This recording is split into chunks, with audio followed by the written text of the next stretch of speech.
নমস্কার my all friends, আশা করি সবাই সুস্থ আছেন। আমি ডক্টর পি মাইতি। আজ মানব শরীরে কিডনি যাতে সুস্থ থাকে সেই বিষয়ে কিছু বলছি। আপনারা অতিরিক্ত মাছ বা দেশীয় যে মাছ, সেই মাছগুলিতে ওমেগা 3 ফ্যাটি অ্যাসিড থাকে, আপনারা প্রত্যহ সেবন করবেন, কিডনি সুস্থ থাকবে। প্রত্যহ সকালে 1 কোয়া কাঁচা রসুন চিবিয়ে আপনারা খাবেন, এতে কিডনি সুস্থ ও সবল থাকবে।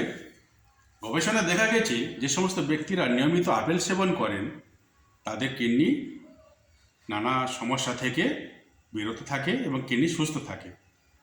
এবং বাঁধাকপি যাতে ফাইটো কেমিক্যাল এবং অ্যান্টিঅক্সিডেন্ট প্রচুর রয়েছে, এই জন্য আপনারা নিয়মিত বাঁধাকপি সেবন করবেন, কিডনি সুস্থ থাকবে।